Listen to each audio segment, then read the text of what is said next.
Hey everyone, how's it going? We are here doing a premiere draft for Wilds of Eldraine. It is finally released. We've got some draft tokens from getting the limited bundle, whatever the bundle is. So it might be a little loud there. I normally don't have it as loud. All right, there we go. All right, yeah, I did a pre-release and I've done a sealed on here. So I have a bit of a feel for some of the cards, but draft is always a little different. So hopefully we can get some good stuff and get a good deck going once the last person joins. Yeah, for my pre-release and for my sealed on here, I ended up going 4 colors. Didn't really have like a super cohesive 2-color deck, although again, sealed it's a little harder to do that unless you get a little lucky. So, but my 4-color pre-release deck did really well, and I didn't drop a game. So, seems like with enough fixing, you definitely can do some multicolor shenanigans. So, all right, so our rare is a Spellbook Vendor. I did have this in my sealed on here. It seems pretty good. It's just a 2/2 vigilance, but you can if you have the mana when you play it, then it's immediately a 3/3. So that's not bad. But the good part is that you can play it and then immediately get some value on a creature this turn by paying 1, adding a roll, and then maybe opening up an attack and getting some scrying action going on. What's really nice about this is that you can just keep doing it every turn. So you get a free roll every turn. It helps with the white synergies where you have, hey, if an enchantment goes to the graveyard, so you can keep putting it on the same creature and have an enchantment go to the graveyard, get those triggers. So definitely worth looking at. Um, Cursed Courtier is pretty decent. Dream Spoiler is pretty decent. High Fate Negotiator is pretty solid, but I do like this rare. Um, it can get us Celebration pretty easily. It can get the enchantment going to the graveyard pretty easily. It can ensure that we essentially have a roll almost every turn. So I think we'll give that a shot. Um, okay, so Asinine Antics. I've seen it cast a couple times, and it seems like it can be okay, but it's not quite a board wipe or anything. Um, yeah, white we only have break the spell, which is not something we necessarily want a second pick. Sweet Tooth Witch could be good. Um, Also got some decent green options down here. The red options are kind of medium. I think Sweet Tooth Witch could be a good pick. Stormkilled Vanguard also viable. There's some good artifacts and enchantments in this set. Um, and then it's just a big beefy creature on the back end. But I do think for this, I think we want to lean towards white black if we can. I think they care the most about rolls. And Sweet Tooth Witch is very good. If we can make a decent amount of food. Now, black white isn't necessarily the food deck, but that's okay. I think it's still pretty strong, and it does make its own food when it comes in, so you get at least 1 activation. All right, wow, now we have a bunch of really good options. So Solitary Sanctuary fits into the white-blue tap, which is like fine. But Woodland Acolyte here is really solid. Just a 3-mana 2/2 draw card, but it also has an adventure for 1 green. Just put a permanent from your graveyard on top of your library. So obviously, if you have 4 mana, you can put it on top and then immediately draw it, which is really nice. Um, this is fine. Imidane's Recruiter seems like a really good uncommon. If we wanted to go the white red route. Hopeful Vigil, very nice as well for the bargain. I don't really see us going black with Screen Puff, so I think it's between Woodland Acolyte and Imidane's Recruiter. I'm gonna lean towards Acolyte just because it gives us the immediate value of a 3-mana 2/2 that draws a card. I mean, so does the other one, but on an empty board, this gives us a lot more value than the Imidane's Recruiter does. So probably leaning towards green, white if we can, unless we start seeing some really good black stuff again. Baronati is pretty solid as a black 2-drop if we want to stay that route. It would wear the roll. It wears rolls really well, and we have a way to just hand those out. Um, Stockpiling Celebrant seems good with if we can get stuff like the Princess Takes Flight. Again, if we wanted to lean back toward green, we could grab this, although that's not something that's really like pulling me into green. I think this is better in the green-blue deck where you get some benefit off of casting something expensive. I think I'm going to take the Stockpiling Celebrant just because we know we want to be white. We're just kind of iffy on our second color, although we are seeing less and less white, so maybe white's not as open as we would like. Here, though, Agatha's Champion seems really good. We're going to have plenty of rolls to bargain around. Like, we can bargain one away and then just immediately replace it with one of these. So it does look like maybe green-white could be the deck. A couple of other good options here, but we are trying to be white if we can. Candy Trail is really good. This seems pretty medium. Troublemaker Oof seems like it could be okay. And then some okay blue cards. Crystal Grotto for fixing, but yeah, Agatha's Champion is really, really solid. So I think we're just gonna scoop that here. Okay, so now we have Rhyme for Reindeer, which is like not super exciting, but again, if we are going really heavy into the roll deck, then we're tapping a creature every turn. Seems really, really good if we're an aggressive style, which so far it seems like we are doing okay on that. I'd like some more 2-drops. Witch's Vanity does seem good, although if they don't have a target, then it's kind of medium. I feel like we can maybe pick up Rhyme for Reindeers later, so I think I'm going to pick up the Witch's Vanity and still hedge towards maybe a white-black rolls deck. All right, here we're not really seeing anything in green or white or black. So red-blue looks open, especially with this Rat Catcher Trainee. Red-blue seems really open. I don't think we're going to be a tap deck, and I don't see us dipping into blue, but we could still, if red is super open, we could get a good Celebrate deck going with Ratcatcher Trainee. So I think I'm just going to grab Ratcatcher Trainee as like a hedge. But we would need to open something really good in red or start seeing the good red-white celebration cards flowing for us to dip into that. Here I'm not taking Leaping Ambush. Tune Veil Guide seems okay, but I think if we are black, I'd rather just have like a Stingblade Assassin. Again, wears rolls really well. It's a flyer that can just like beat down really quickly, especially with a roll on it. So we're a little all over the place, but oh wow. Okay, so pick 9. This is our original pack coming back around. So High Fate Negotiator came back around. This card is insane. So I think we're going to take this and just lean towards being white-black. We could potentially splash if we get some fixing for green, but I don't know that I would want to splash something like this. But it would be more so a splash for like the off-color adventures, like a light splash. But yeah, having High Fate Negotiator come all the way around definitely seems like black is at least potentially open. That or people are just underestimating how good this card is. But 5 mana for a 3/5 flyer that can bargain something and get you some really good value seems really good. I don't know. Here, Screen Puff, it seems fine, but not anything exciting that I want to be playing. Although it is nice with Sweet Tooth Witch. These are some pretty good green cards, but I don't want to hedge too much between these. But I don't know. An instant speed roll. And we could end up going green-black roll and then maybe splash the Spellbook Vendor. And maybe this as well. So yeah, we're a little between the 3 right now, but yeah, we'll grab a Prophetic Prism here for some good fixing, just because that'll allow us to splash some stuff. Discard 2 cards, make a roll. I think that's okay.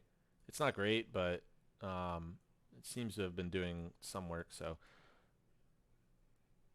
now we thought we were going to be white, but again, after like pick 3, I think because we started with 3 white cards, after pick 3, we barely saw any good white.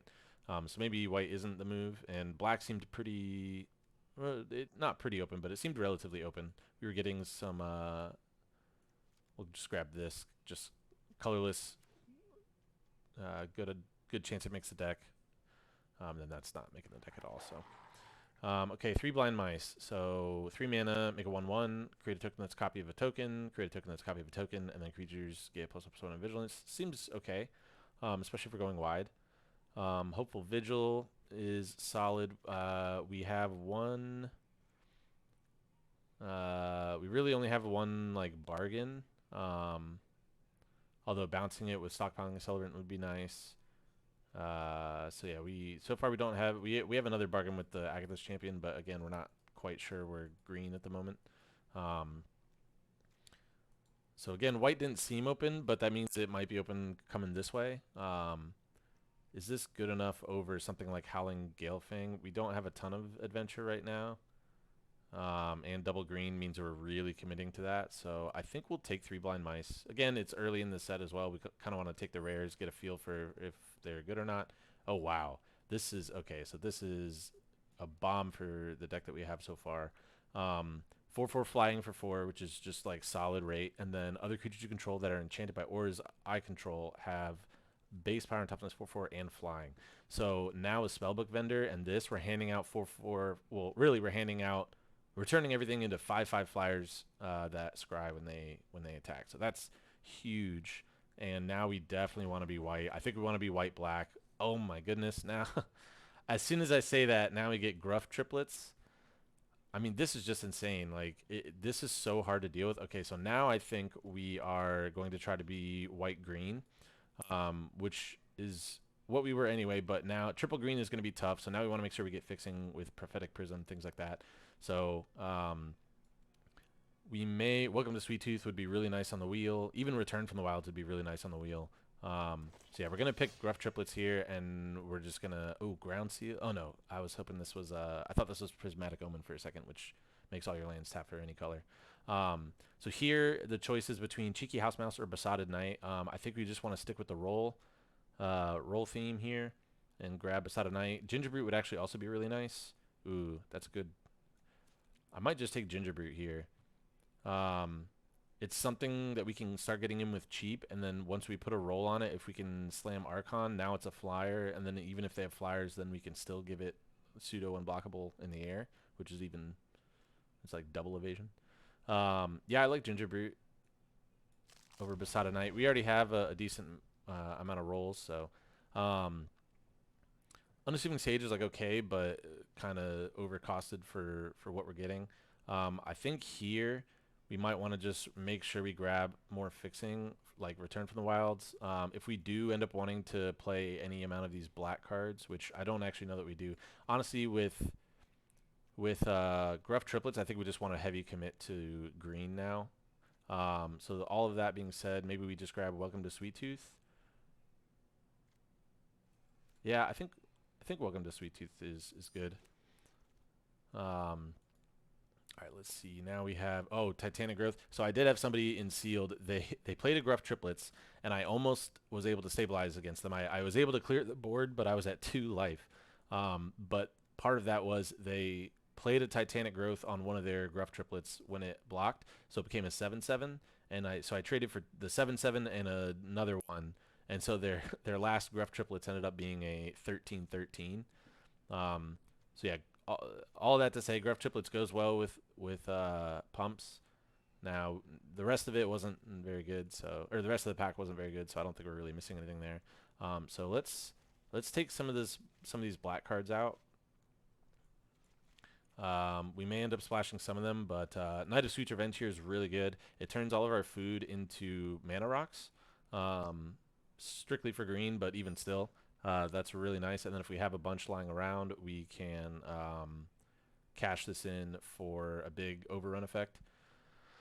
So here, wow, we have a really good hexproof trick here that also hands out a roll. Stockpiling Celebrant would be really nice, but we already have one, and I think something like this that we can hold up for 1 mana to protect like our Gruff Triplets or something else, while at the same time adding a roll is really nice. Protecting our Archon of the Wild. So yeah, imagine having a Gruff Triplets with an Archon out, and then we give it a roll. I think that's going to end the game pretty quickly. Here, I don't think we want to be messing around with Frostbridge Guard. We already have a Stingblade Assassin, and I think we're pretty far away from the black plan now, so we'll just grab Scarecrow Guide as a potential inclusion. Curse of the Werefox, really nice. Removal spell with roll synergies. This is fine, but at the moment we're not super heavy on extra bargain synergies. I will grab a Return from the Wilds. It can give us an extra food. It can actually double ramp us if we have Knight of the Sweet's Revenge, just because we can make a food and get a land. Cheeky House Mouse, nice. Add a roll to it. Wow, second return. So if we want, we could splash some black. We have Prophetic Prism. We have double Return from the Wilds, so we can definitely splash black. So there is a really good black spell here, but again, double black, and I think we don't really need to dip into black. But what we do need is maybe some earlier plays, some 2-drops. We have 2 1-drop creatures and only 1 2-drop creature. This is kind of a 2-drop creature, not really though. So I think something like Troublemaker Oof. Did we get one of those already? No, we didn't. And I don't think we want Territorial Witchhawker. Ooh, I didn't actually see this. When it enters the battlefield, make a monster roll attached to something else, and enchanted creatures get +1/+1. Yeah, that's the pick for sure. Kellen's Lightblades would be really good, but I think we definitely want something like this. I mean, this is like exactly what we want. The Huntsman's Redemption. Make a 3/3. You can sack a creature. If you do, get a creature or basic land card, and then up to 2 take creature deeds, get +2/+2 and trample. That's pretty good. Is it better than just another Agatha's Champion though? Oh, this is a rare. Is it better than another? I mean, get a 3/3. We can sack like a 1/1 token we have around from 3 Blind Mice or from Welcome to Sweet Tooth, and then 2 to rep a creature like Sir Amont or Gruff. Actually, yeah, the consistency we'll get with being able to find Gruff triplets, I think is really good. So more food. Again, this can be pseudo ramp if we have Knight of the Sweet's Revenge. Stormkeld Vanguard is also a good potential pick. I think since we have a minor little food synergy going on, I think I like Hollow Scavenger. We have our top end. I think we just need early plays, ways to be adding stuff to the board as much as possible. Another Gingerbrute seems good. Cooped Up, though, I think we do need some removal. We only have Agatha's Champion to fight. Curse. And that's kind of it.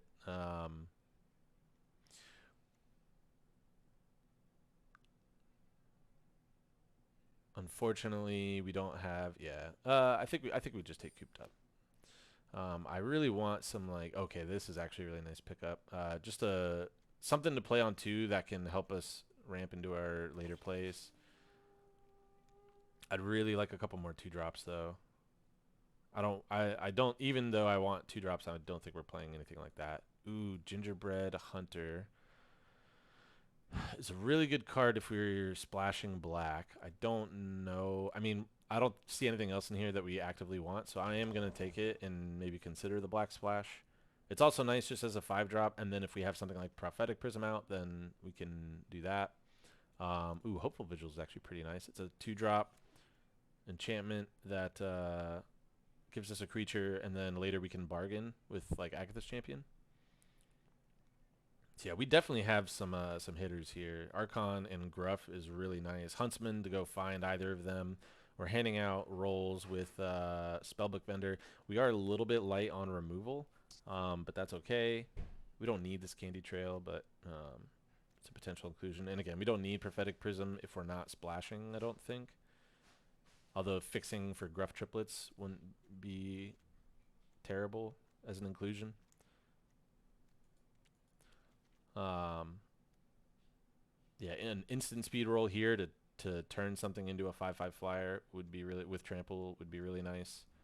Yeah, this seems like a really good green-white deck. So let's see, another Stockpiling Celebrant or Toadstool Admirer. See, okay, this is normally really bad, I think.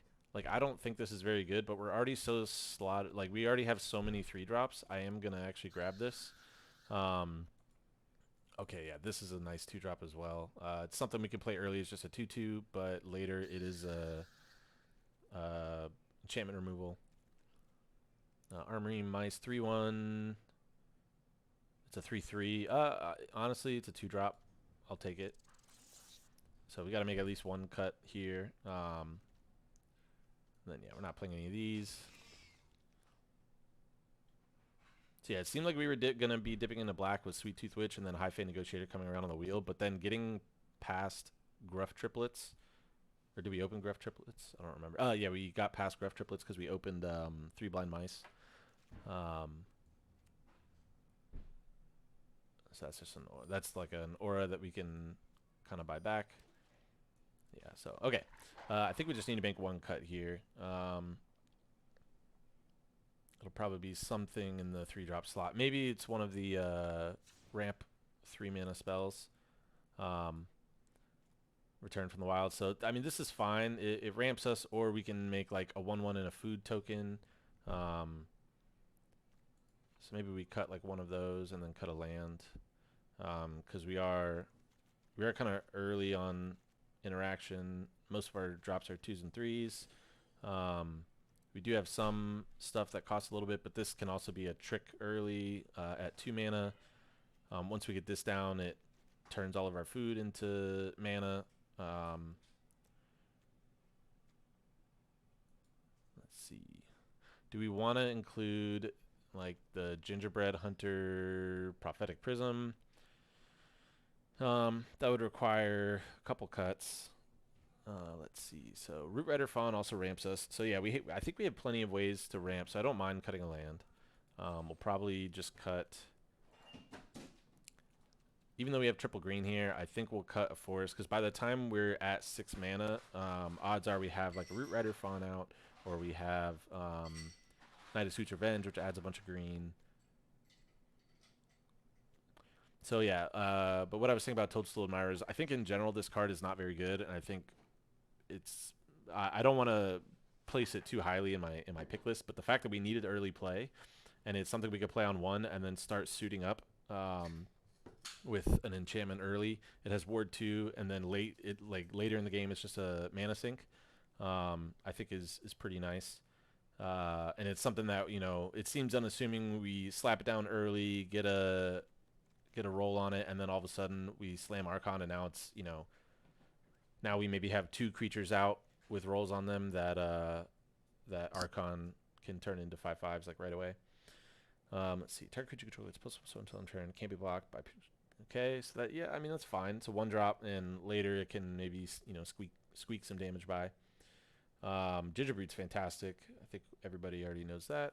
Royal Treatment's good. I grabbed this just because I needed a 2-drop. Now, if we have Spellbook Vendor out, then there's a decent chance this will be attacking as a 3/3 a decent amount of the time. Or once we get a roll onto it, it'll be a 4/4, which is really nice. 3 Blind Mice. It's pretty solid, right? Create a 1/1 mouse. Create a token. So we're going kind of wide. We're going wide, and we're trying to put rolls on like everything, and then we're trying to just fly over them, or get Gruff Triplets, pump everything up. Yeah, I mean this deck seems solid. I don't know that I really want the Return from the Wilds if we're only 2-color. Like, it's okay. It seems a little bit better in a 3-color deck. Like, we're trying to be aggressive. I don't know that we want to be taking time off to like go get a land and then make like a 1/1 or a food. Like, food's fine if we can kind of get it incidentally, like off the off the Hollow Scavenger. Actually, yeah, let's look at what we have. I just want to see food.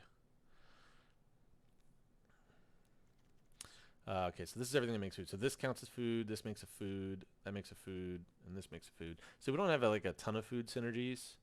I mean, 3 Blind Mice can technically copy food. I think it's going to be one of those, it's more like nice to have than anything else. Maybe we don't even need the Knight of Sweet's Revenge then, if this is all the food we have. How many creatures? We have 15 creatures. Yeah, maybe this is just a little bit too expensive, and we're not planning on having, like, we don't really need the ramp to be casting like 6 drops or 7 drops. We only have like the 1, 2-ish kind of expensive things. And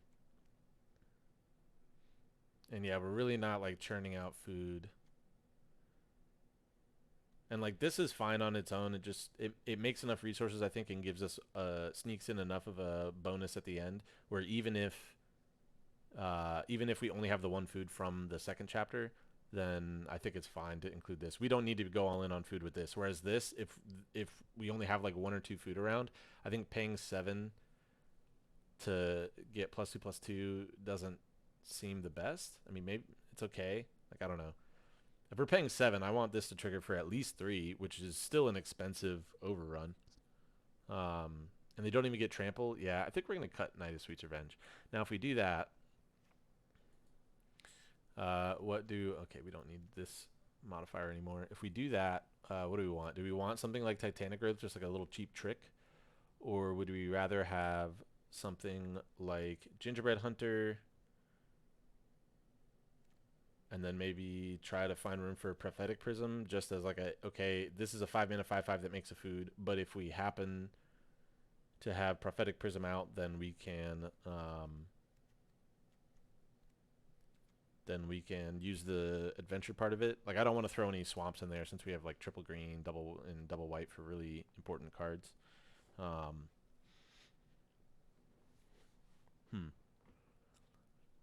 Yeah, none of this makes me want to go too deep into black and sacrifice the consistency of having, enough green to cast Gruff Triplets.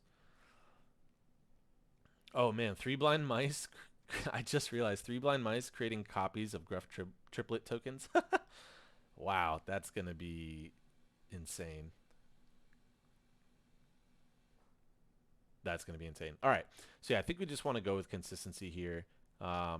I'm still fine cutting the Knight of the Sweet's Revenge. So maybe we just grab, yeah, maybe we just include this. It's just a solid later game creature. I don't know that we even want to include Prophetic Prism. We don't make any treasures, right? I don't think we make any treasures. I think that's just a red. Yeah, no treasure.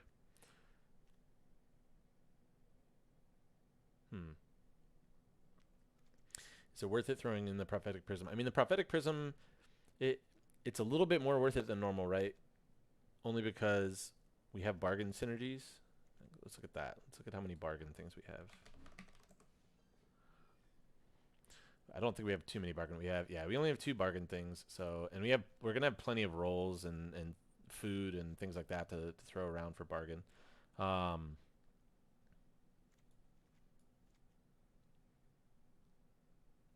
What would we cut?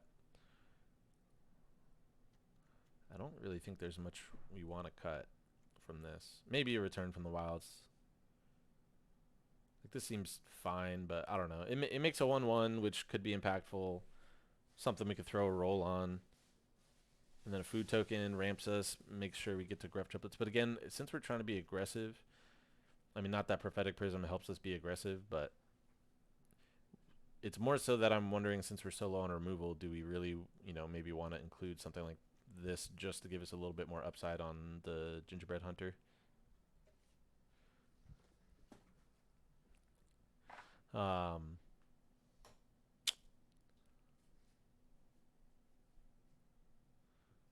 This is just a creature. If it were a creature or land, I would consider that. That's fine, but not fantastic. You know what? Just in the interest of getting to games, I think we'll just say let's go ahead.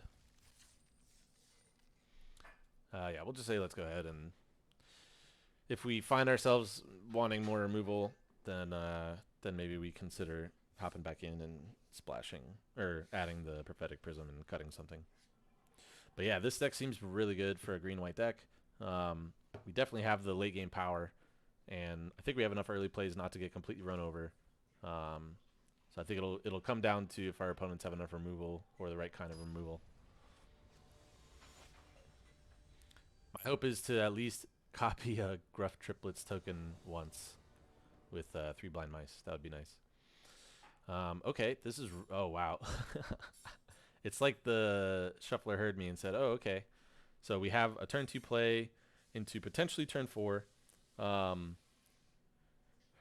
If we get another forest, then we could Gruff Triplets turn 5, turn 6, throw down 3 Blind Mice. That would be pretty nutty. Any of our roll cards will also start getting out of hand. Opponent goes first. Looks like they took a mulligan. Yeah, this is a snap keep for sure. So we have turn 3 Archon, which alone is really solid. And then if we can get like the Spellbinder to start handing out rolls for turn 4, we could turn the Fawn into a 5/5 flyer. royal treatment. Oh, that's so nice. So maybe we hold off then on the Archon, and we play it on 4 while holding up royal treatment. As long as we get another land between now and then. I think that's more important. So it looks like they're ramping themselves. We are also ramping.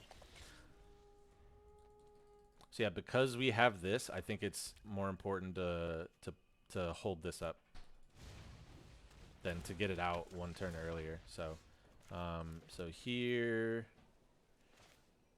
I think we just play 3 blind mice. This also kind of hides the royal treatment well, just because there's no sense in attacking since they have a 2/3. So yeah, this is going to be really, really nice.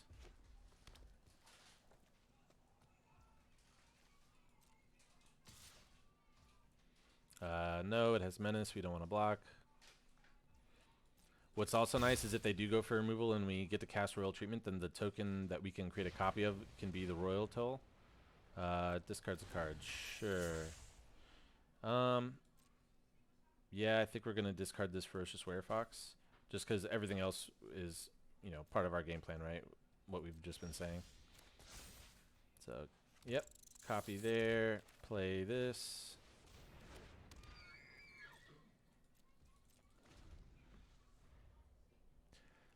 So we actively kind of want them to go for removal.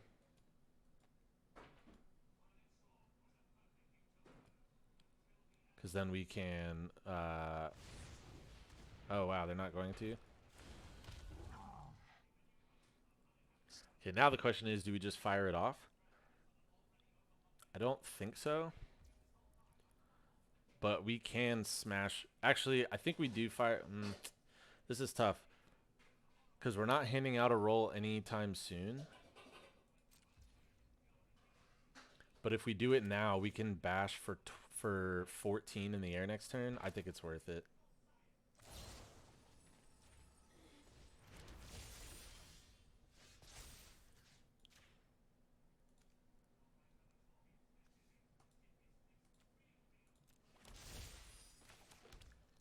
And so we didn't get the copy Gruff Triplets, but we are smashing for 14 in the air this turn, and then we're going to follow it up with Gruff Triplets. So I'm pretty sure we're going to get a scoop here in a second. Like, yeah, they were able to do that. Actually, I should have thought about that. I didn't realize it had reach, but that's okay. I think we're going to get a scoop here pretty quick.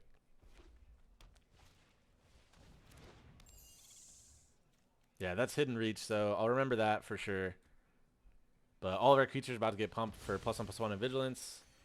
Yeah, they gain some life, but I think they're in some trouble here.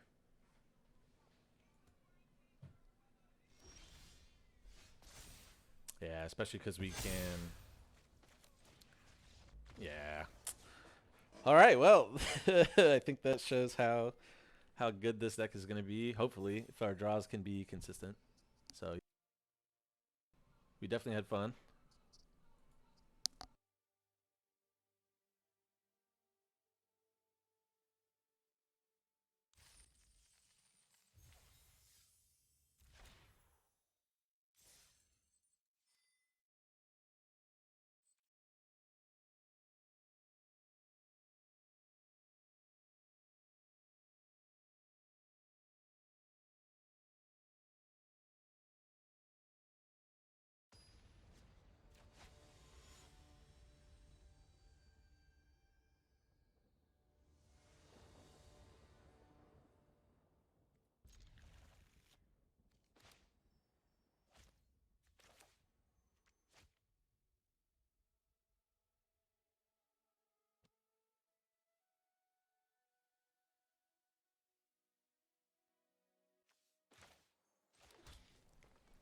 All right, hand seems pretty good. Start off with making a food. We got solid 2-drop play. So we have to sack a creature with that, which kind of sucks. But we can welcome to Sweet Tooth maybe. Or so I think next turn we're gonna return the wilds, make a 1/1. Go get a forest. Because yeah, with Huntsman's Redemption, I think we definitely want to go grab. We don't have any rolls out yet. We're still kind of far away from Gruff Triplets though.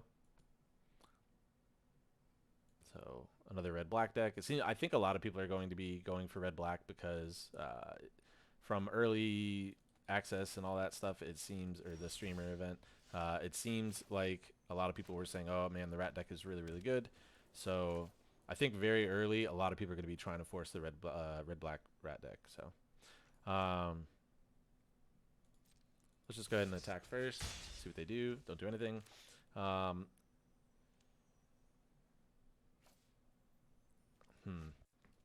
want to do this to go ahead and get stuff going, but at the same time, I want to develop the board a little bit more.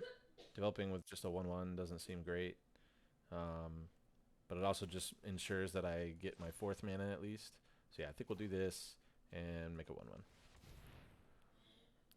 Want to get a forest. I pretty much don't want to draw planes for the rest of the game. I only want to draw forests. If you draw a land next turn, yeah, oh, that's fine. So they can't even block. Ooh, okay, so, oh man, this is a little awkward because we want to double spell if we can. Huntsman's Redemption is definitely going to go get Archon now, since we have Spellbook Vendor. But I want to get value off of it. This is tough. I want to get value off of it by paying the 1, but to do that, I need to not double spell this turn, which is the awkward part.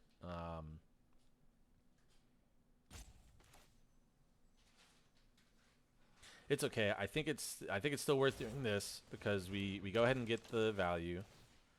Yeah, we're auto ping here. Gonna put it there. We get the scry. That's the nice part. Okay, we get the scry. We hit the land. It's not a forest, but that's okay. So next turn, even if they kill this, next turn we can go Huntsman's Redemption and Welcome to Sweet Tooth, and then we can sack. I should have put it. I should have put the roll here because if we do need to sack a creature, I wanted to sack a 1/1, or I can sack this 1/1. All right, so we'll do this first. I mean, it won't matter because that's chapter 2, but even still. And then, yeah, the plan will be to sacrifice one of those creature tokens and go get the Archon, play the Archon, and then immediately start bashing in the air. It'd be really nice if we can draw the Royal Hexproof trick. I forget what it's called. Yeah, if we can draw that, that would be really, between now and then, like if that's behind this plains, would be really nice. But the other thing is I can't hand out another roll if I do both of these. We can, though, just bargain and smash. I do like that. Yeah, I think we bargain and smash. Bargain, sack the... actually, no, sack this, right? We actively want to sack this. Yeah, we get the scry too. Oh, that's huge. Yeah. Archon's right there, so we don't even need that. All right. So yeah, Archon's right there. So now we can save up that for... So we get to fight here. Now we get to save that for Gruff Triplets, which we only need 1 forest, and we're good. We get the scry here, which we already know what it is. And then yeah, they're off it. So yeah, we still had a tutor and like a value go wide pump saga, and we were about to have Archon. Like Archon next turn, pay for 1, have 2 things bash in the air. It was going to be huge. Yeah, this deck is just like nutty.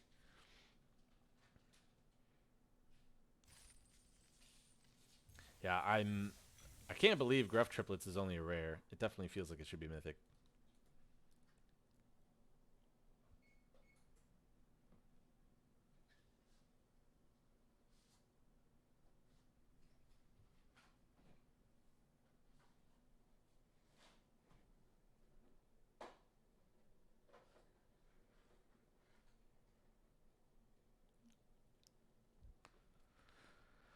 See, if our games keep going like this, then I think it's going to be a pretty quick 7 wins.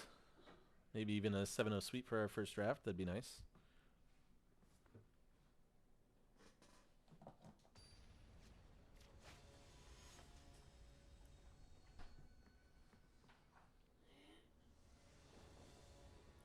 All right, so this, it's not as fast as we'd like, but I think it's still keepable. We have a turn 3 play that draws us a card. We can do something at least early and get a 3/2 down.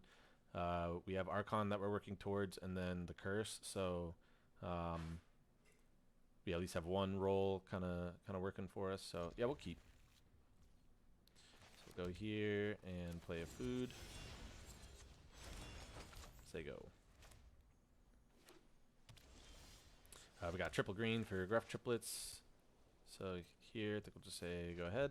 I don't want to sack this just because we do have enough like food and synergies that I don't think we need the life. Okay, it looks like we're playing against fairies. There's Gruff Triplets. I do want to keep that a little bit in case they make us like discard or something like that, right? We can buy something back.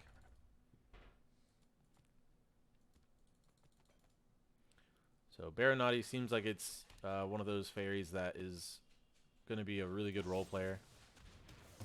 All right, so they go ahead and kill that. I don't think we want to bounce that back up, so I think we'll just say that's fine. And then I think to be... I want to get value out of this, but I think to be mana efficient, maybe we just do this.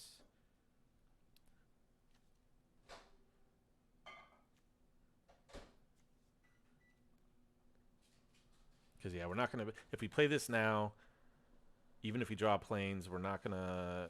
We'd have to draw planes and the hat, and then draw the 1 mana trick. So, yeah, I think we'll just do this. Plus, this will be a light... I think this will be a big enough creature that it's a lightning rod for their removal, maybe. That isn't, you know, Feed the Cauldron.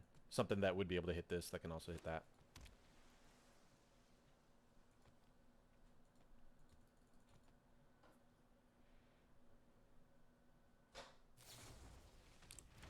Like fairy fencing. Man, yeah, the fairy... I do think the fairy deck is very, very good. So I think towards the latter half of the... Alright, now I think we're going to play this and hope we hit a land for Root Rider Fawn.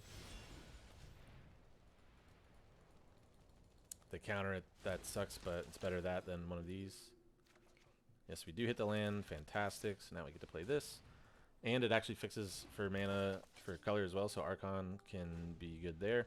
But yeah, I think a lot of people were like, oh yeah, the fairy deck should be good, but I think it's proving to be a lot better than even initially people were thinking. Okay, so they haven't really played anything. They haven't even attacked, like they haven't really been attacking, so I think we just maybe welcome to Sweet Tooth. I don't want to just run these out into counter magic, so I think we'll just play welcome to Sweet Tooth, see what they do.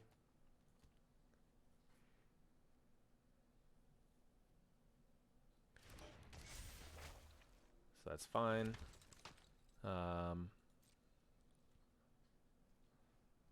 No attacks.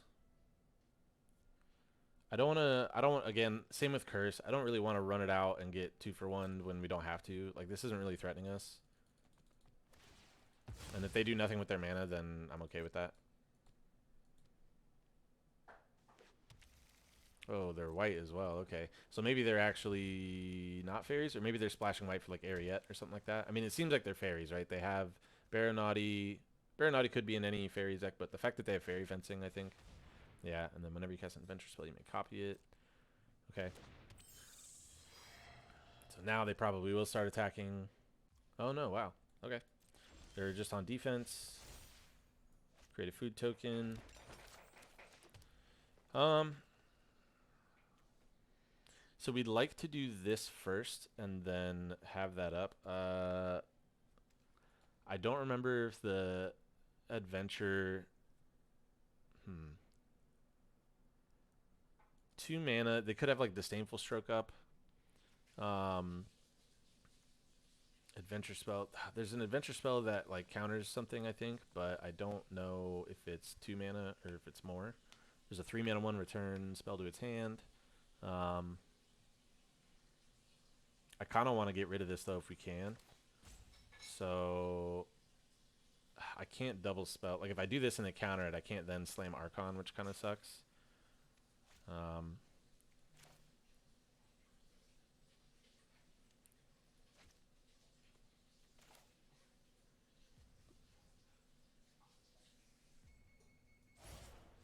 I think it's worth trying to go for though.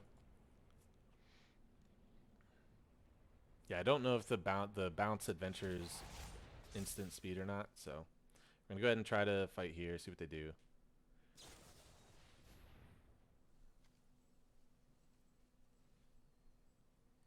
Oh, and gain text proof. Okay, so at least my creature doesn't die and it still gets the roll. That's really nice.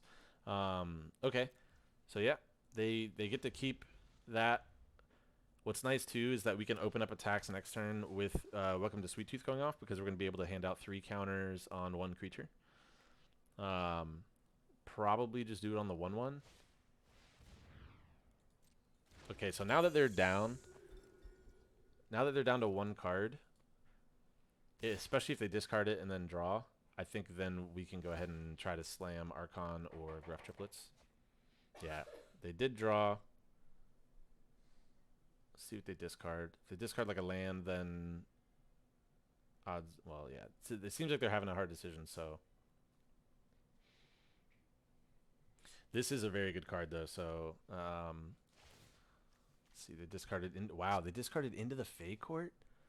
They have to have like a counter spell or something then. A draw 3 cards when they have plenty of mana. Alright, so which would we rather have? I think I'd honestly, as much as Gruff Triplets is really good, now that they have a 2/4, I think we kind of want Archon more. 3 1/1 counters. Yeah, we're gonna put 3 1/1 counters here, make it a 4/4. If we do this, we won't have enough mana to do either of the other ones. Ugh. Yeah, I think we just attack with this first.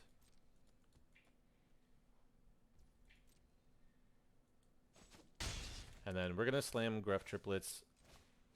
That way, if they do have a counter, we can get Archon down. Archon will be a better blocker and then turn this into a pretty formidable attacker blocker.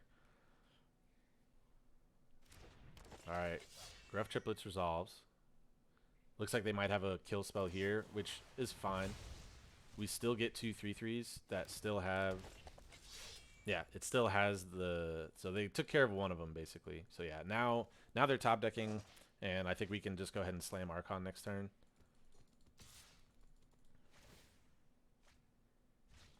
So now what we'd really like is a Plains would be good, and then a... what else would be good? The Sorcerer. Armory Mice is like whatever. Yeah, so now we're just slamming this. Hopefully they didn't draw a counterspell.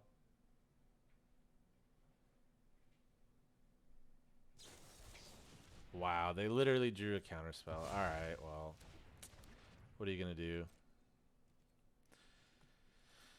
Oh, they discarded the island. Yeah, so we just needed there to be no counterspell in the top 2 cards, but of course they found it, so that's fine. We're still okay.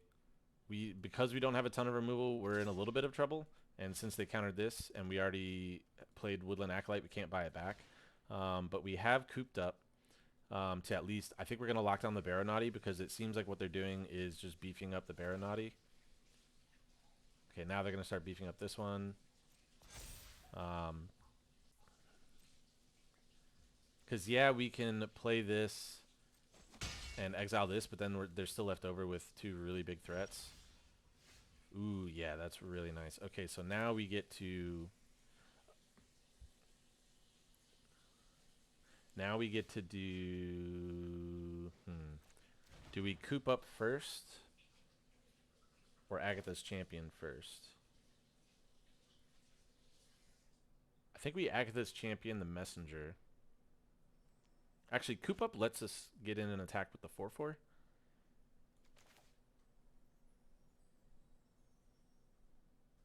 Yeah, I like cooped up here.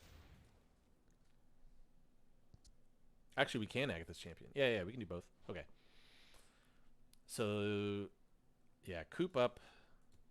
And then we can Agatha's Champion kill the Chancellor.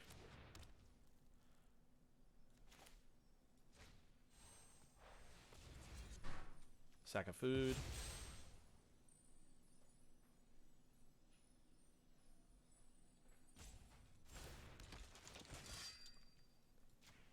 Kill the Chancellor.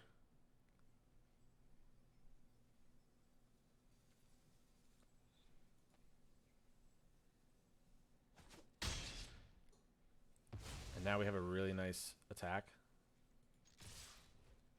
If they have some way to get us with that, then that's fine, but we're not like dead next turn or anything. And we're bashing for, what, 13? They're going to 3. They have a food to go to 6, but, I mean, they're in some trouble for sure. So yeah, it seems like we ran them out of resources just in having 2 like must-answer kind of threats with the Gruff Triplets and the Archon. And the fact that the Gruff Triplets, even if you kill it in response when it enters, we still get the other 2 3/3s with the same line of text. So now even if they kill a 3/3, then the other one gets bigger. Now if they bounce it, which is likely out of that deck, that's fine. But even then, that's 2 removal spells they had to spend on 1 card, and we still have a 3/3 left over. Like, yeah, Gruff Triplets is just messed up.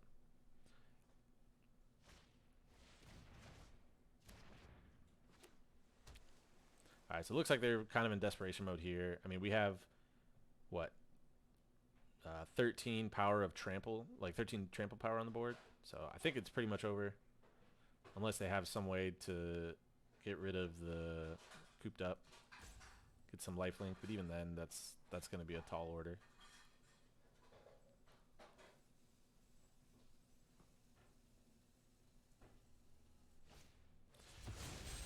Looks like they bounce another one. Yeah, I don't know that bargaining it... Well, I guess bargaining it versus not bargaining it does the same thing, right? They don't get to pay the 3, so... Yeah, pretty easy swing out. All right, taking down fairies. So Talion's Messenger was really good. I don't think we saw what they were splashing white for. Maybe like Ariette or something like that, although they weren't really playing the role. It might be the one fairy that has an adventure that's destroy target tapped creature. So it's probably likely. So, all right. Pretty easy wins so far.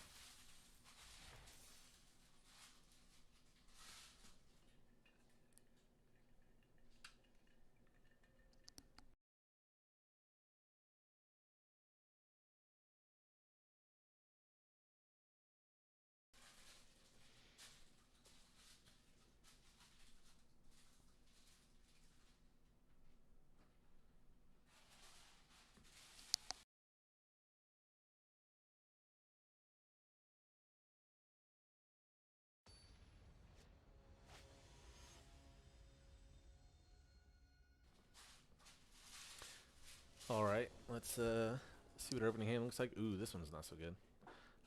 So unfortunately, if we had 1 forest, then I think I might keep just because we can ramp ourselves, go tutor up something, and then we've got some decent top end already. But with even on the draw, if we had like a white 2-drop, then I might consider playing this, or the white 3-drop that draws a card, I might consider playing this, even though that's still pretty slow.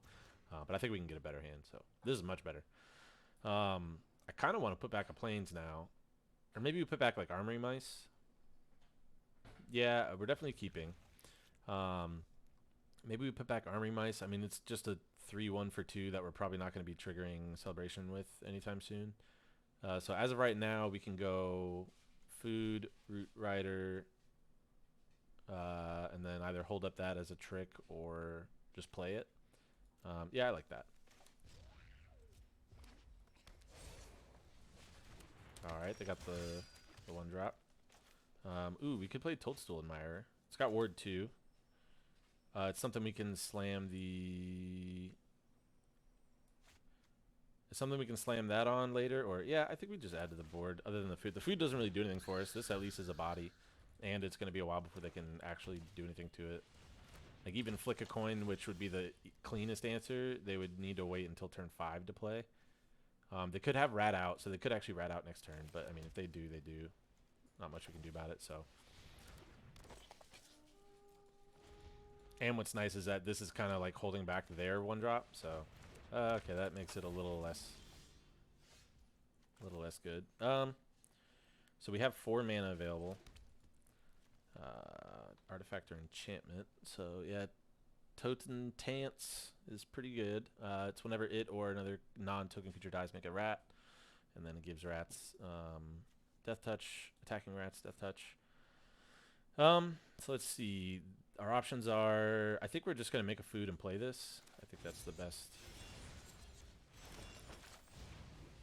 best option. Add to the board, a little bit beefier. Gives us a token for this if we need. We still want to get some value out of the adventure here if we can. So what? 1/3. Whenever it blocks or becomes blocked, ping it for 1.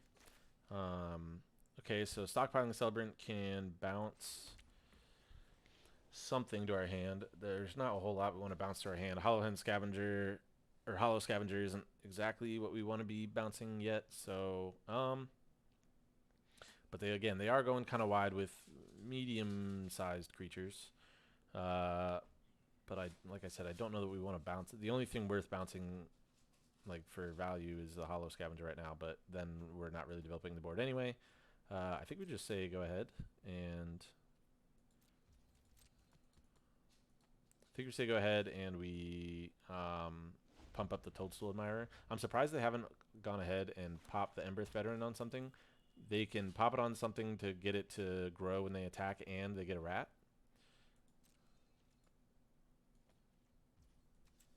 So here we're just going to activate this. Alright, so like I said, Flick a Coin is a clean answer to it, but they had to wait till turn 5 to do that, so they did it at the right time. So maybe we should have done it last turn while we knew they were tapped out, but that's okay. We only had 1 mana. Okay, I was about to say, oh no, if we had the 2 mana, we could have saved it, but that's okay.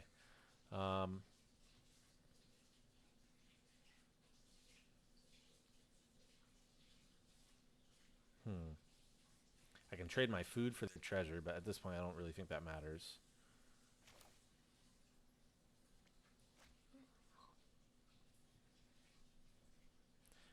We can swing with Hollow Scavenger and get them with the double trick. Like there's the onboard trick, but then there's the trick they don't know about.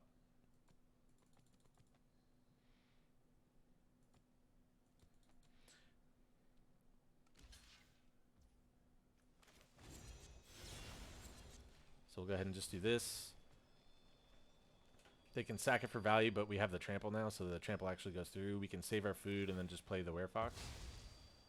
Yep, that's fine. They do get a rat, but we can block the rat pretty easily.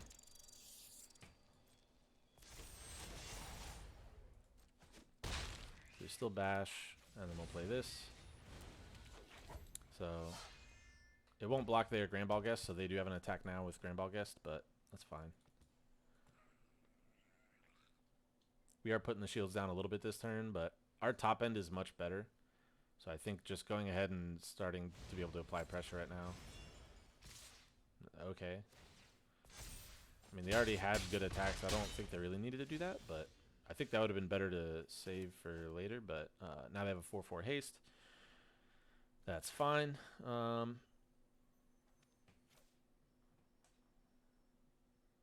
So that is a 3/3. It can grow to a 4/4 if they swing. So I can go ahead and bargain the food away, but then this isn't as good. I think the food is already pretty threatening.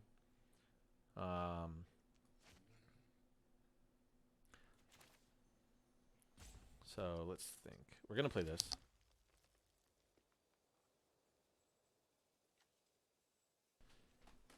So we could play this if you do. Oh, we do get the scry 2. So we could do this, bounce the Root Rider Fawn just to scry 2. I don't actually hate that. And then replay it. Yeah, I think we're going to do that. So I don't want to give up. Now we get the scry 2. We don't need that. Cooped Up is not bad. It's removal. We really want like our Gruff triplets, but I don't think we can turn down removal right now. Plus we can...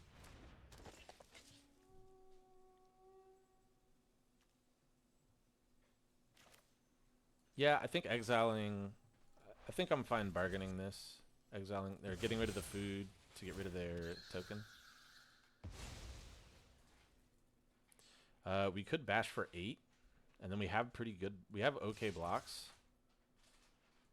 Yeah, I actually like bashing for 8 here. It just pressures them so much. Like, yeah, they can play that, but that's probably their only play. We can chump it, trade. Yeah. Sure, that's fine. Yeah, they really only have the one good attack.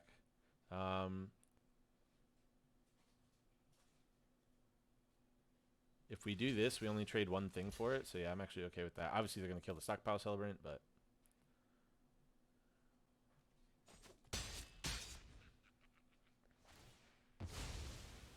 They keep getting rats, but we don't really care about that right now. So I think now we...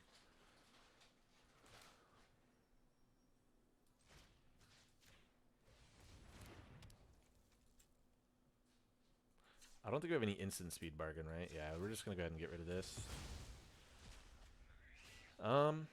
If we just attack with these, they really only have one good block. If we attack with everything, I think we're actually... I mean, they kind of have a free block here. Actually, they have a free block there to eat. Free block there, and then... But then they would have to block... They don't really have free blocks. Is it better, though, than just... No, not really. Basically, they can trade for one thing anyway. And then we're still on defense against these. Like, they're going to be making a bunch of rats. Ooh, we're definitely killing this. So, that's fine. Now they're at 4. This is done. They have some rats, but we're not really worried about those right now. If they get, like, Twisted Sewer Witch, that's going to suck, but yeah, that's fine. And then we still have a 4-3 Trampler. They only have 3 blockers. It's a bit of an unfortunate top deck. So let's see. If we attack with Ferocious Werefox, we get to kill something, but it's pretty much going to be... Yeah, we get to kill either Skewer Slinger or Baronati. I still think it's worth it. Because then we're staring at each other, and they have no real way to get damage through. Yeah, so this is... So I think we go ahead and kill the Baronati. Because the Skewer Slinger's not really doing anything. But this can pump up and get lifelink and dig them out if they find another fairy. So, yeah, now I think we're just hanging out. See whose top decks are better. And I think our late game is definitely better than theirs. Oh, yeah, that's fantastic.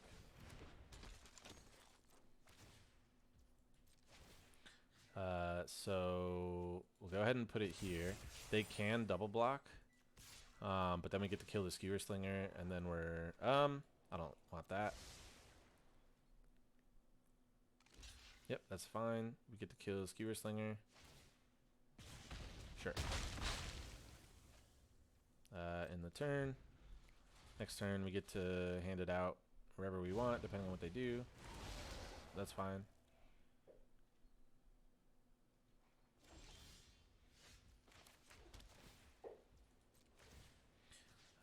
We'll go here. That way they can't even kill it. We get the Scry. Agatha's Champion's huge. They are going to 2. Yeah, I think we're in pretty good shape here. Yep.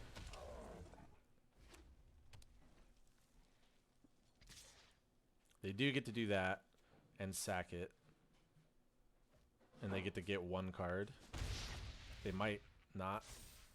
They might try to be greedy. Oh, no. They're going for 1 card. Okay, that's unfortunate. But that's okay. We still have... We still have this. Bargain.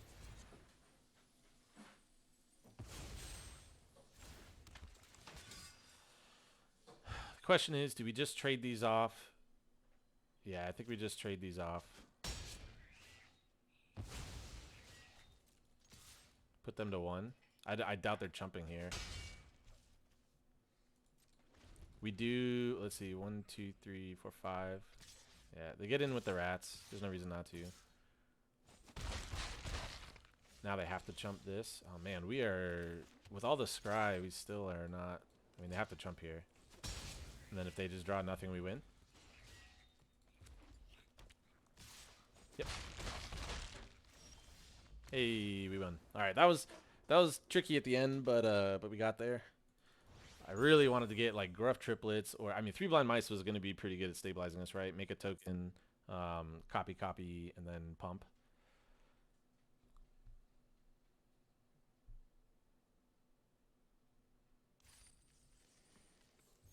So, all right, we're kind of cruising through our first draft. Let's hope our games keep up like this.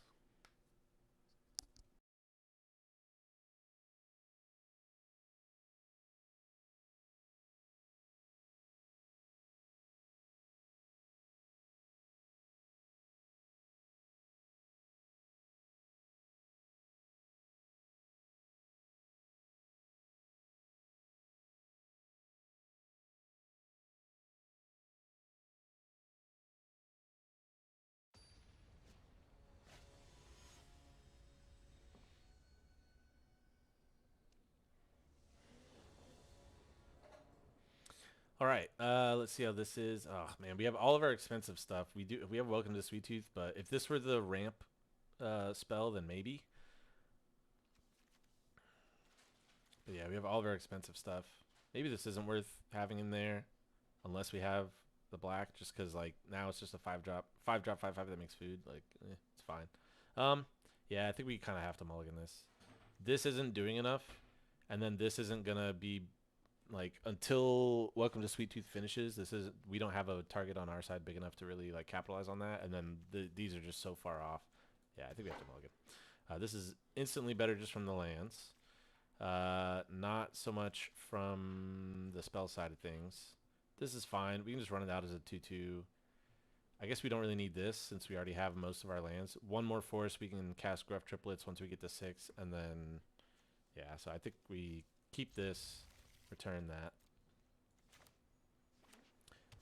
In theory, we could have returned a land just so that way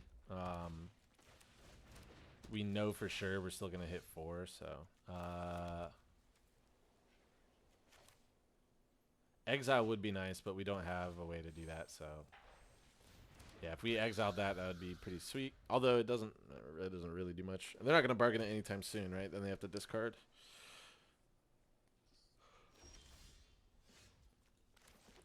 And what is nice is we can I wouldn't mind scrying 2. Is scrying 2 worth losing the tempo from that? Maybe.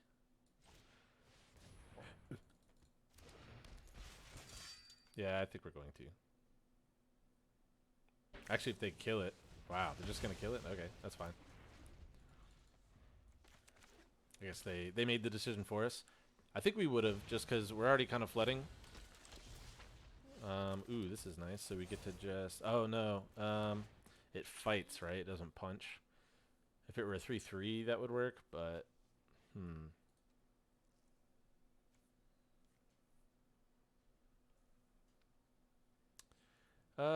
Yeah, unfortunately we can't really do much. So go ahead. And yeah, you can't stack these, so...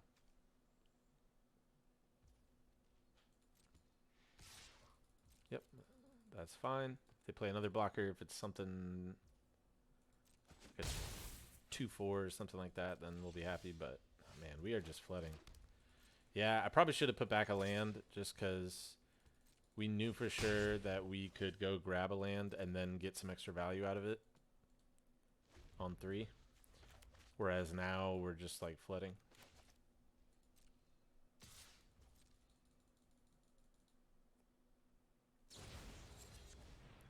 Yeah, it's unfortunate. Can't really punish them. This might be our first not so good game. Alright, well. 5/4 menace or 3/4. I guess we'll... It doesn't have haste or anything, so...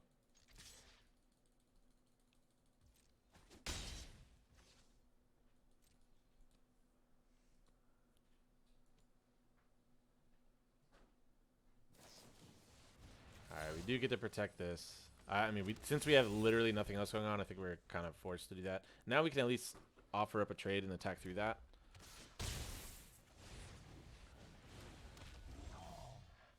Ooh, so now we get to go cooped up. Ginger Brute. Swing, deal 5. We still have one more removal spell, although we can't make this a 5/4, so you gotta remember that creatures can only have one roll on them that you control at a time. So yeah, they're gonna bash for 3, that's fine.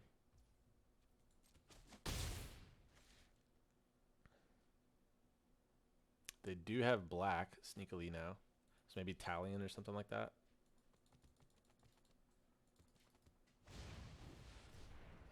3/4. It's unfortunate. Discard your hand, then draw 2 cards. Yep, that's pretty good. 2 mana, draw 2. Oh wow! So now we get to go. Does it say up to? Fights up to 1. So now we can just go here.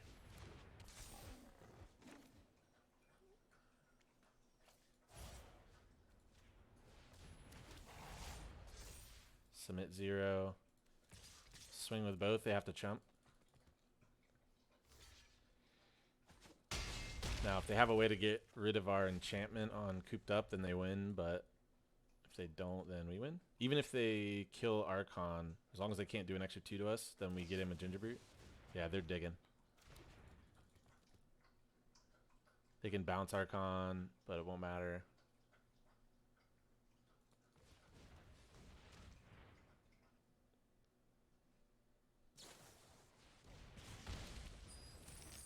Can they get 1 extra damage and remove the Archon as a blocker somehow? I don't know.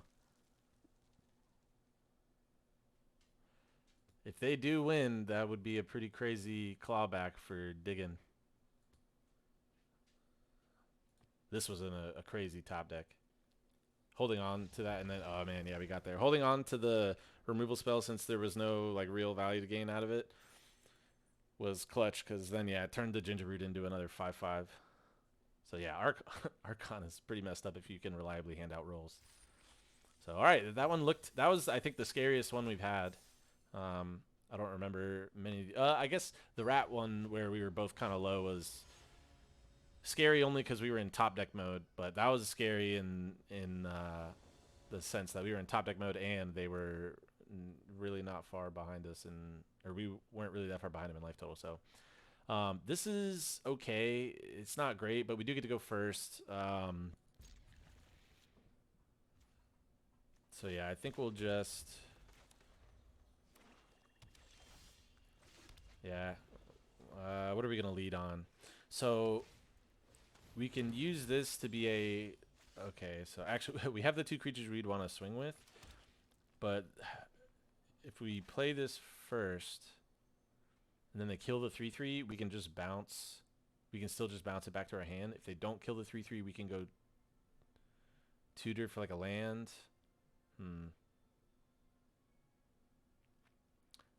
We also don't have to sack, and then we can just bounce it next turn. Yeah, I like this. We make the 3/3.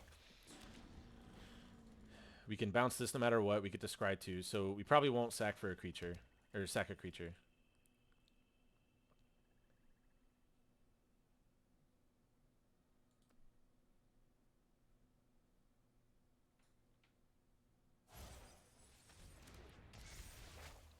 So yeah, that's fine. They do get to kill that. We don't get to sack a creature, but then we do get to bounce that back to our hand. Scry 2. I don't think we need the cheeky house mouse. I think I'd rather just keep the land.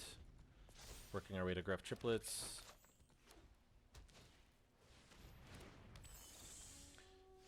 So we keep the land. We have nothing to bargain for Agatha's Champion, so I think we play this.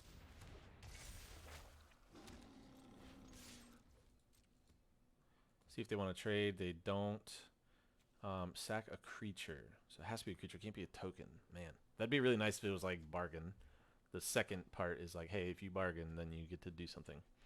But again, I don't think we really need to search for a creature at this point, because we already have our 2 big bombs as well as good removal spell there. Do we want to just slap a roll on this? Kind of. Yeah, I think I'm okay with just slapping a roll on this. Because if we don't have anything else to do next turn, we can Agatha's bargain it fight, or we can... Why is that a wicked roll? Why is that so huge? Oh, because of this. Wow. I forgot about that. creature or basic land card. Do we have any creatures that... Oh, yeah, we can get the oof.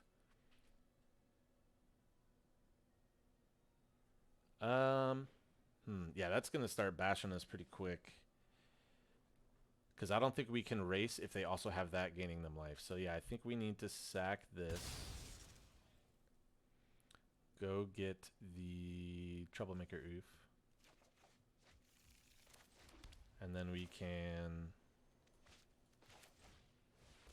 play this first and bash for 5 in the air. But then we're... Yeah, I think then we still bargain away the roll because we have other ways of getting rolls. And this going off next turn will... Yeah, I think we just get rid of this. Like, yeah, they'll still have a flyer with a Wicked Roll attached. But I don't want to get rid of the roll and then they have a way to like hand out other rolls. Plus, like, this already hands out rolls. So, yeah, we'll let them keep the Two Unveil Guide for now. We can if they don't do anything else, we can Agatha's Champion. Oh wow, okay. So they get to see our Gruff Triplets and Agatha's Champion in hand.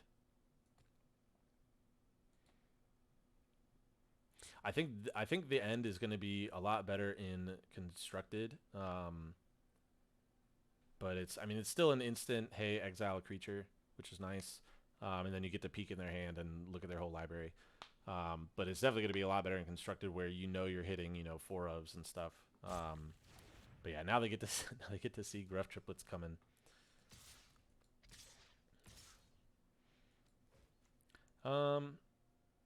Young hero roll. So we're taking 8 here, and now we don't have a flyer anymore. Nah, I think we have to go here.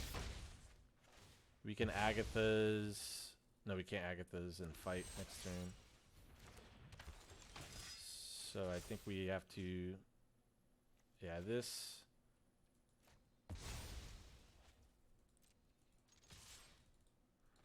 So go ahead and bash.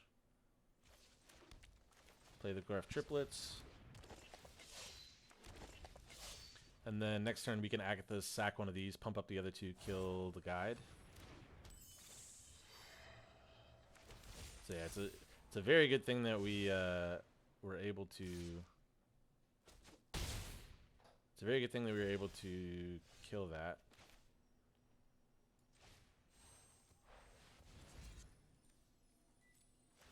Yeah, the lifelink on the guide has been huge.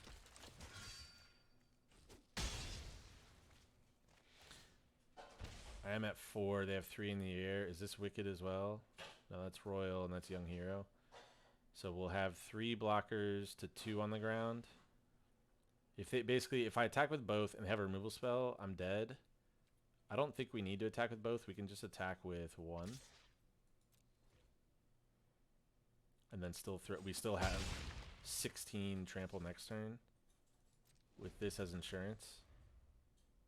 So 1 removal spell, we're fine. If they have any roll to put on Clothier, then we lose, but can't play around that.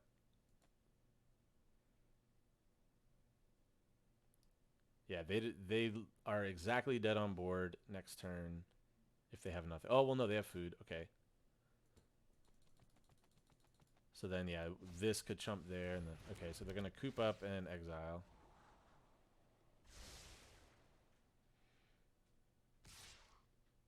So now we need an answer to that. Food would do it. Oh, this is just a turn too late. Yeah, it's a turn too late. So unless they somehow royally mess up. Actually, are these... Oh, no, because they have the food.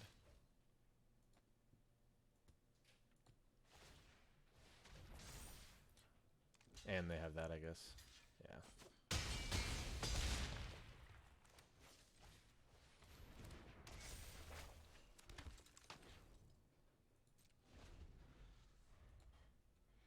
Yep, so, alright, somebody got us. In the end, the Flyers got us. We don't really have any reach. And, yeah, they were able to get rid of our Archon, which gives us Flyers, and then they were able to survive just long enough at the end, so... Good beats. They're going to be pretty happy saying they answered, or they were able to beat somebody with Archon and Gruff Triplets, so at least we made someone's day. And first loss at 5 wins, I'm okay with for sure. Yeah, this deck not having quite enough removal, I think, is the one downside. We would have liked like maybe 1 or 2 more removal spells. I really would have liked an instant speed bargain to get value out of the cooped up. Like cooped up with Kellen Lightblades, because you can activate the cooped up and then at instant speed bargain it away and get the 2 for 1.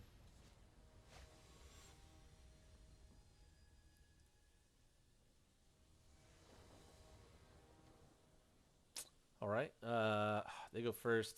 Again, this only having 1 color is kind of killing us. And yeah, we literally do nothing if we don't draw forest. Yeah, we got to mulligan this, unfortunately. I'd really like to see them mulligan too.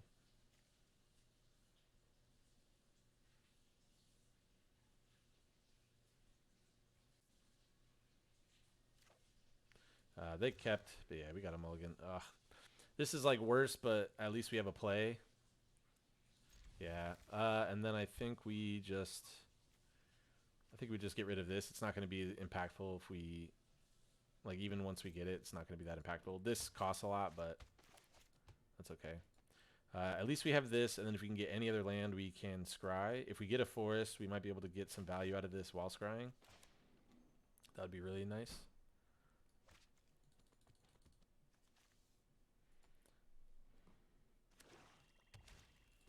Alright, they're coming out of the gates hot. Alright, we did find the forest, which is really nice. So at least we're in okay shape. I'd like to see an enchantment or artifact that we can get some value out of exiling. This is really nice. So if we find another land, then we can suit this up instant speed with a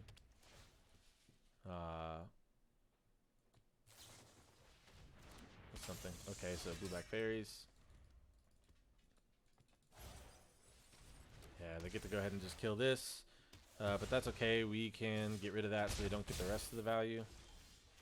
Ooh, and we have Ginger Brute. That's nice. Bargain, we get the Scry.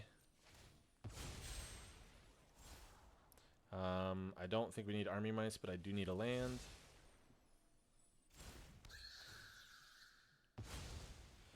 And then we get to go Ginger Brute and swing for 1.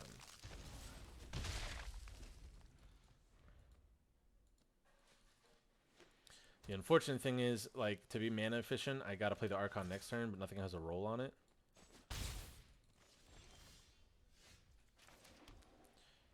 So because of that, I think we just swing like this. They do nothing. I don't want to walk into ice out, so I think we'll just say, okay, go ahead. And then we can, like, do this on their end step if they tap out or something.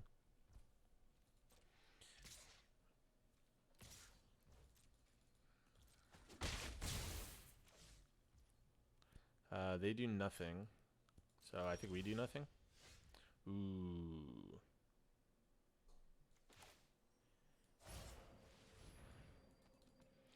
So I'd rather them ice out this.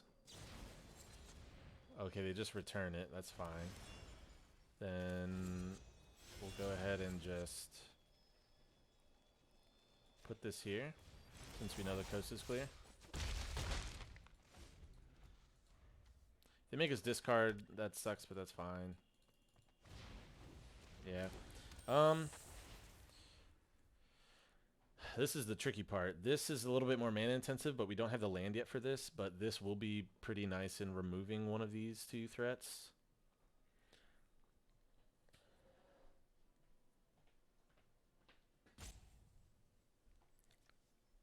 I think we gotta. I think we gotta get rid of Agatha's Champion. The fact that I mean, I'm putting a lot into them not having any removal.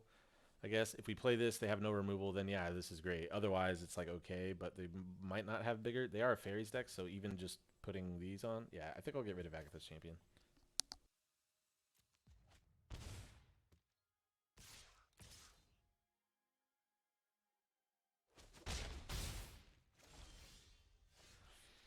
All right, now we get to just slam this. We at least get the initial value out of it. Bash for 5. And then if they spend their turn killing this, we still have some decent threats. And most likely they're going to be taking 5 here. I don't think they just chump for no reason. So they're at 7. So even if they kill this, we have 4 damage that, you know, we have decent attacks with. We can even cast the Squeak By to maybe get some extra damage in. Next turn we can actually Spellbook Vendor, add a roll to Gingerbrute, and do Squeak By. Although Squeak By doesn't matter, actually. They don't have anything power 3 or greater. Wow. Okay, yeah, that's terrible for them. Yeah, because now we get to go like this.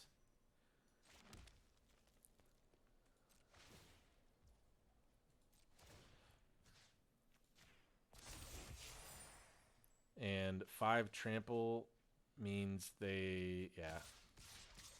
I think we just swing with everything, right? Scry. I mean, that seems fine to me. Oh, I should have made it so that that's unblockable. Oh, I messed up.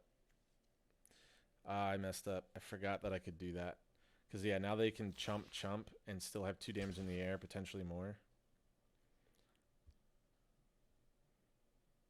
Yeah, I definitely messed up. But that's okay. Because then they couldn't make this block, right? They're going to 2, meaning they would have to throw 2 things in front of this and then throw something in front of that. Yeah, we really messed up there. If we lose, that's a pun. I think we're still okay, but that was definitely, especially because this plus 1, 2, 3, 4, 5. Okay, yeah, we won't be able to hand out a roll on this. Yeah, we definitely messed up there.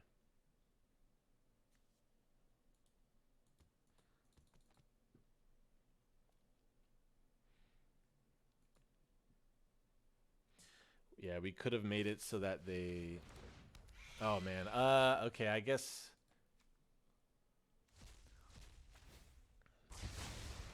Okay, this is still alive. And they don't get in for any damage. So that might have been a mistake. I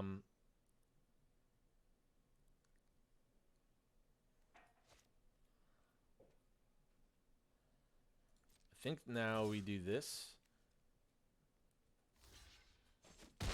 Seems weird that they would do that, but okay. So now we'll play Ferocious Werefox and then follow up with that. Just because this wouldn't have really gotten any value out of that. Man, yeah, we really messed up. They wouldn't have this Spellscorn Coven right now, and our Gingerbrute would probably still be alive, because what did they exiled 1 or more creature cards, and they were only able to do 2. So yeah, Gingerbrute would still be alive. They actually, yeah, they would have just been dead. So that was a huge... Gingerbrute wouldn't be dead because we swung with the Archon, meaning... But no, Archon would still be alive as well, because that's what they were able to double block. I think we maybe just win here. No, they have something, right? Because they...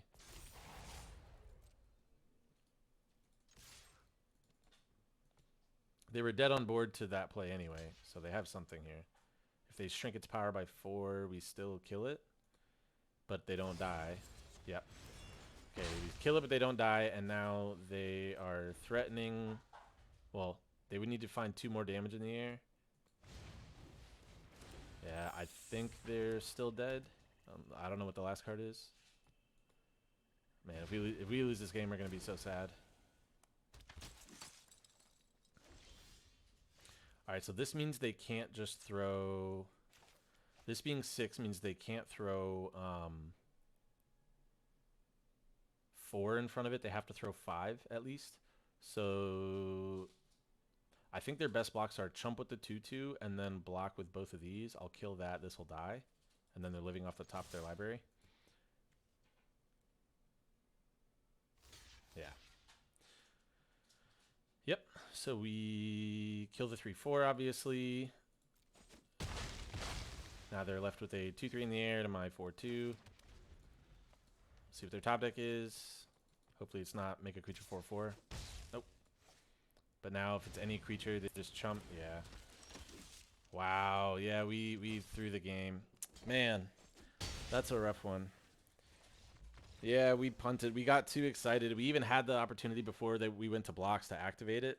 Because, yeah, we had nothing else in our hand. There was no reason not to activate that. So, played a little sloppy, played a little too quick. And, yeah, I have to be careful with attacking with the Archon. That's the second time where I've swung with the Archon, not thinking like, oh, yeah, if they kill it, then my creatures, shrink back down. So that's another thing is if they set up, they can set up what look like chump blocks, but then they double block the Archon or kill the Archon, and then our creatures will die once they shrink back down. So yeah, that was a bit of a punt because they wouldn't have had the spell scoring anymore. Because yeah, they couldn't have double blocked the Archon. Then they would have had to have thrown everything in front of the other one and then chump Archon. So it's all right. We're learning.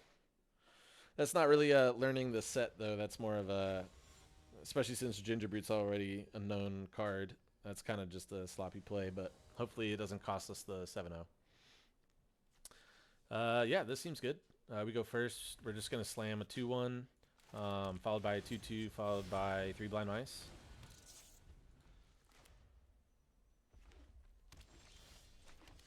So go ahead and bash for 2. Start being aggressive.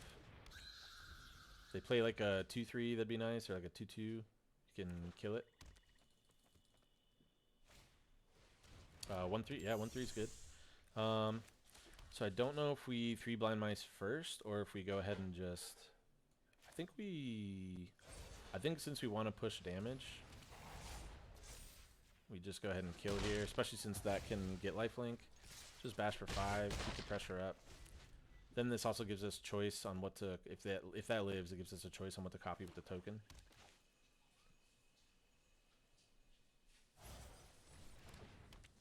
That's really nice for us, and the fact that we have this. Okay, I think this is going to be a pretty quick one. Yeah, they're at 7, and then they didn't even add a creature. They lost out on the roll, and if they do start turning this on, they just start losing life. Yeah, I think we're pretty quick to win this. We're gonna target the roll and attach it here.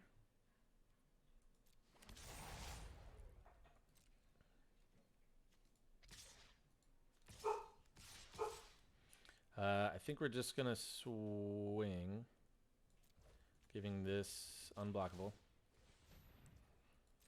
I mean, their best bet is to block the 3, which is fine. So they're taking 5 right now. Yeah. Go to 2. They don't have the creature. We have protection for a turn. This can't block. Yeah, I mean, I think we're pretty good. If they have like deal 2 to everything, that's gonna suck.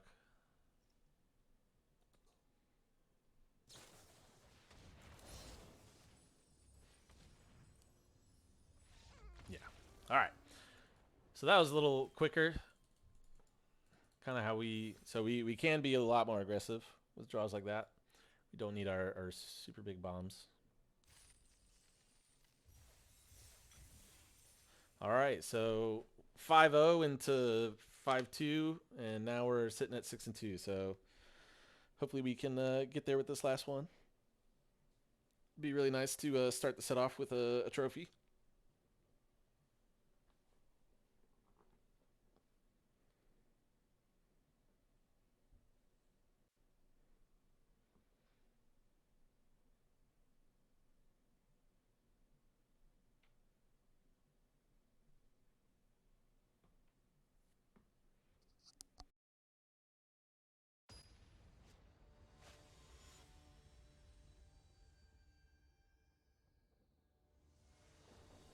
All right, final boss. Yeah, this seems good. We got turn 1 to hold a protection working towards this. Seems really good. Ooh, nice. 3 blind mice. Armory mice into 3 blind mice. What's nice too is 3 blind mice will turn on armory mice all by itself. We might only be able to attack with the armory mice though. This this turn. If they play some, because then we're going to be tapped out for activating Gingerbrute. Okay. Then do we want instead? I think I like 3 blind mice, but then we're only copying that. I don't think white blue doesn't look like they're gonna have a lot of kill spells, like unless I'm attacking with it. Ooh, Archon is really nice. I think even though we don't have the planes, I think we keep it. Just because we're going to start scrying a lot anyway, so we should be able to find the planes pretty quickly. And it's powerful enough that I think it's worth it. So now we play 3 blind mice, make that, and then I think we just say, hey, it can't be blocked. Just swing here, scry. As soon as we see a planes, we'll snap keep. Forest I don't need, except, I mean, Sir Armont is nice, but no. No, I think we just want the planes. Planes also gives us Sir Armont, so.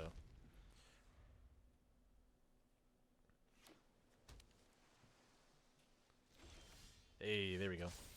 Now, that's a lot of open mana. I guess we'll just go wide.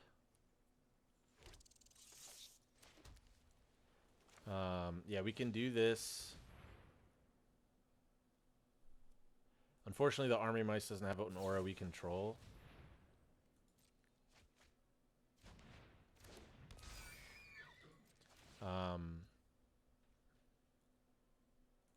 I think the upside's good enough here that we, yeah, since they didn't find interaction, I think we just go ahead and we don't leave up the protection, just because we're bashing for 5 here. So sure, Gruff Triplets seems fine.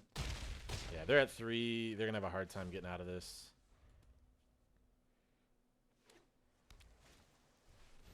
Yeah, they have Grasp, but it doesn't matter. We've gone wide enough, even if they play like another blocker. And Gingerbrute's unblockable, so yeah, there we go. All right. All right, so we had 1 punt and 1 just decent top deck back and forth game that we lost, but yeah, this deck definitely looked like a 7-0 when we drafted it. So had some really good rares, pretty good synergy across the board, I think. So all right, first draft's in the books, and it is a 7-win deck. So let's take a look. So yeah, so we started off with the Spellbook Vendor. Yeah, just the ability to be able to pay just 1 mana every turn and hand out, you know, a roll. The roll might, I mean, it's a decent roll. It's not the best in terms of it doesn't give you evasion or it doesn't grow it, you know, like the Royal Roll or give you trample. But the fact that it lets you then start scrying when you can slap it on something like a Gingerbrute is really, really nice. Now you're just scrying every turn, digging towards what else, your, you know, bigger threats and bombs. So yeah, Spellbook Vendor is really, really good. Again, it could fit in all kinds of decks. The deck that cares about enchantments going to the graveyard, you can just keep stacking these on the same creature and keep getting those triggers. You could see it really was really, really good in this green-white that just cares about, you know, going wide and getting them on as many as possible so that you have something like Archon, turning them all into flyers. So yeah, these two together, really, really good, really sick.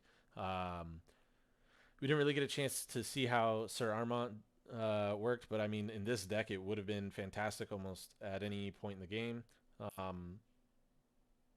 So yeah, that would have been great.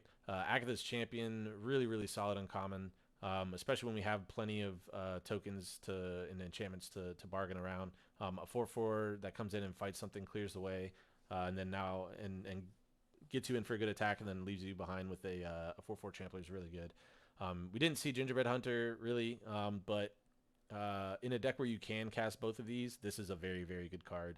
I did get a chance to play with it at the pre-release. Very, very good. Gruff Triplets, I mean, not really much to be said here. This card's insane. It's worth deciding to go into green if it's early enough in the draft. I mean, pack 3, maybe not if you're nowhere near green. But we were kind of waffling already between green and black. And so once we saw this, yeah, it was a pretty easy, like, okay, that's our direction. I mean, this card's just nuts. It gives you 3 bodies for 1 card. if they don't counter it, then they're gonna have a really hard time cleaning them all up, especially one at a time. So yeah, that was fantastic. First, Swear Fox is a common, but it's actually pretty good. The fact that it's a roll at instant speed, I think it's really good. So don't sleep on this. I think it's filler, but not bad filler. Pretty good filler. Huntsman's Redemption was a nice surprise as well. When we had bombs like Archon and Gruff Triplets, this is really great to give us the option of going and tutoring for them, and then giving our team, our go wide team, a nice pump at the end. Yeah, everything else was kind of pretty filler. Three Blind Mice actually did pretty well, helped us go wide. You know, copies two things. We didn't get to live the dream of copying a Gruff Triplet token. But if we had given us maybe 5 more games, I'm sure we would have gotten there. Stockpiling a Celebrant, I think, is really good. It kind of fits in a lot of different archetypes. It's really good at the celebration, obviously. It's really good with the white saga Princess Takes Flight.